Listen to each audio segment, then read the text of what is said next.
Hi, this is Jim Cranston from 7 Every Minute and 7everyminute.com, the podcast and website by, for, and about baby boomers. Thanks for joining me tonight for a look at how open discussion is the start of understanding and healing. So let's get started. But first, as always, the regular reminder, I'm not a medical professional, and I'll be talking about things that I personally find useful and helpful. If you find yourself feeling truly helpless or depressed, please seek professional medical help or just dial 911. The number on the screen, 800-273-8255, is a national hotline, suicide hotline. And starting July 16th, which is almost here, isn't it? But available in a lot of areas now, the 3-digit code 988 will connect you to the same place for immediate assistance. Good to know for yourself or for a friend. So doing a little different setup here, so I apologize, a little different workflow. We'll see how it goes. This week we'll talk about, well, basically talking. Really, it's how to discuss a topic, and we talked about that a little bit last week. But especially with a stranger, and especially when you're both on opposite sides of a topic. In this particular case, it was actually something that's passionate to me. But first, a little side story: as I was heading out to run this evening before I did this show, I ran into a neighbor, and he's about 9 years my senior, and I was really pleased to see him, because it's been a while. I haven't seen him much over winter. I think maybe once over the whole winter. So we chatted for a bit and just talked about this and that. And he said he was feeling old. And I said, well, no matter how old he felt, he still looked really good. And it's great that he's out still walking. And after that, he said, well, not just walking, but I still play tennis and I'm still playing music and I still do some writing. And that, dear friends, is what makes life interesting. Not focusing on the bad, but rather still reaching for all the good things that life has to offer you if you're willing. So it was really refreshing to see him. He's an upbeat sort of guy, and it was just fun to run into somebody who said, well, things aren't perfect, but there's a lot of good things, and let me tell you about them. So back to the topic at hand, the value of meaningful discussions. So the backstory is that, as you may have gathered, I post in a lot of various places about the Ukraine invasion. I do my little one-person rally and stuff. And one of the places I post is on LinkedIn. And so one of the people I follow left my post a pretty snarky comment, not totally over the top, but, pretty close to the top. So I deleted it and then wrote to them and said, hey, thanks for the comment, but we'll have to kind of agree to disagree about this topic. Be well. And so they replied back, and we had a fairly long discussion. Actually, it was probably about a half hour, and continued today on related topics. We still don't agree, but I think we both have a better understanding about the other person's opinion.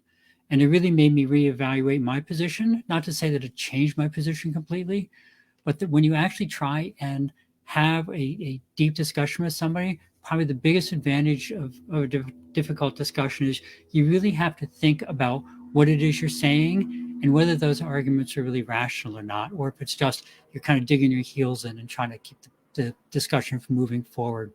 So, I think he may have been somewhat surprised as well, because I presented a number of points that he wasn't totally expecting, I think. And especially when it came to the rise of socialism worldwide. And I was probably, I think the best word is kind of perplexed, I guess, because although he was pro-Russian, because he has a personal connection to Russia, he spoke out strongly against the political system there. So we both learned a lot, right? And we'll probably keep on talking for at least a little while. And it reminded me that, the real terror of propaganda and isolation, because when you only listen to one side of a story, you really can't tell what the truth is anymore.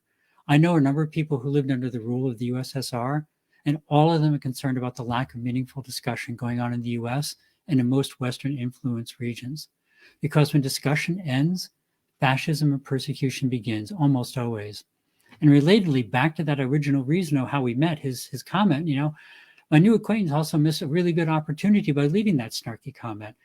If he had put that comment in that comment, what we later talked about, then we could have had a nice public discussion and more people would have seen his points of view. So that was kind of a missed opportunity.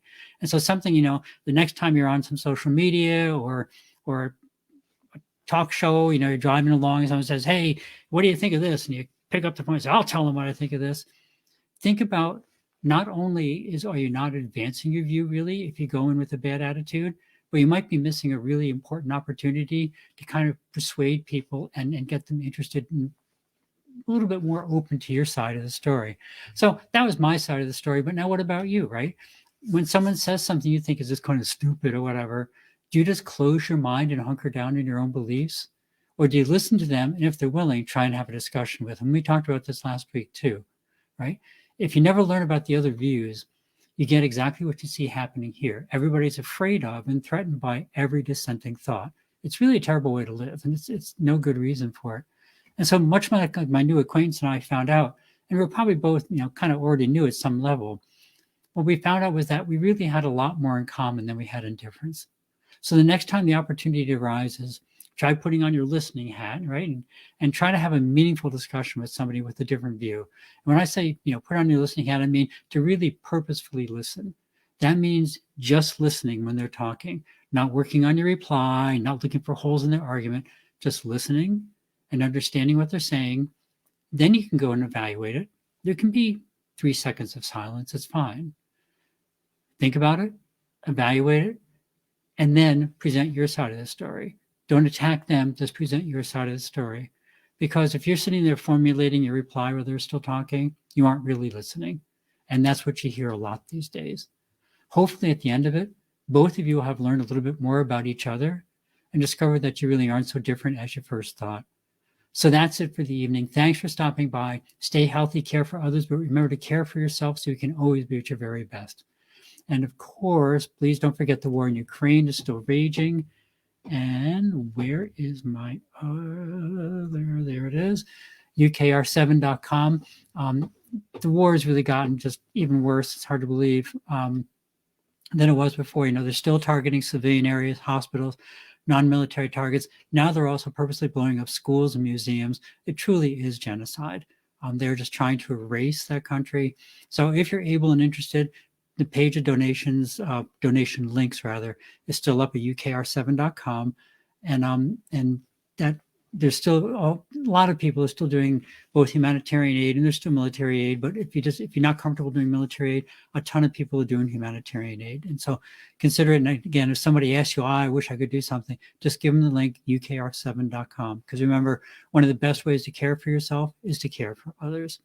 And so that is about it. There we go. Get that down. And, as always, be true to yourself. Live your life aligned with your true goals and feelings. So that's it for the week. Thanks for stopping by. If you found something interesting or useful, please pass it along. If not, drop me a comment as to what you'd like to hear. Have a great week. Thanks for visiting. Remember to live that's a life that you do right. Remember to live the life that you dreamed of, because that is the path to true contentment. Love and encouragement to everyone, and see you next week on 7 Every Minute and 7everyminute.com. Thank you.